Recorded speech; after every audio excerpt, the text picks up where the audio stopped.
Il·lusió, esforç... Nit de gala a la Pobla. L'auditori ple un any més per a la cita que reconeix l'esforç de molta gent per mantenir viu l'esport a la localitat. El grup de ball de hip-hop posava el primer espectacle. La gala de l'esport és tot un aparador de l'activitat que es fa al nostre municipi i cada any són diferents entitats les que volen participar. I a totes les associacions i clubs de la Pobla se'ls fa un reconeixement ací. L'alcaldessa de la Pobla i el regidor d'Esports eren els encarregats d'entregar els agraïments.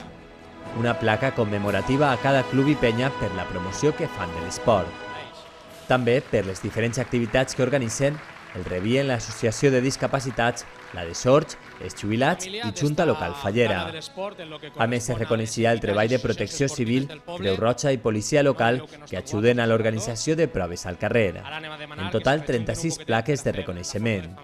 I abans de conèixer els guardonats de la nit, encara quedava una altra de les exhibicions, la que feien el grup de ball esportiu amb 3 parelles a l'escenari. El motiu? La recent creació de la Federació de Ball. Després aplegava el moment de l'entrega de premis. Enguany hi havia 14 modalitats que reconeixien a esportistes, entitats i mitjans de difusió pel seu suport i promoció que fan de l'activitat física. 14 premis entregats enguany i que se sumen als més de 70 que s'han donat ja en les 7 edicions d'esta gala.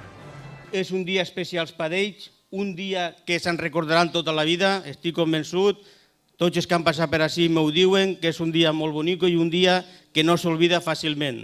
El regidor demanava la col·laboració de tots perquè l'esport continua sent un referent.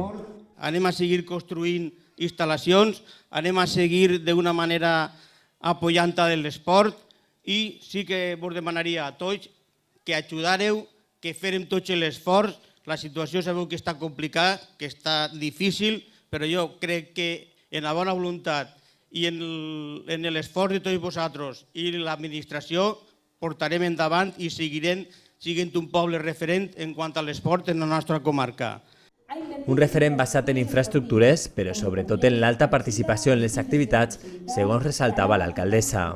Vora 4.500 veïns de la Pobla d'Aibona participen en activitats esportives organitzades i cada dia més creix la pràctica esportiva lliure o amb la família. Per facilitar la pràctica esportiva de tots amb les millors condicions, l'Ajuntament, amb el recolzament de les administracions com la Generalitat Valenciana o la Diputació de València, ha invertit en infraestructures esportives com el complex, l'Arxila, les pistes de proximitat, la nova ciutat esportiva i, com no, l'ampliació de la xarxa de carrils bici. Tot en una gala que cada any serveix per reconèixer la implicació de veïns i entitats i per fer balanç de la situació de l'esport a la Pobla.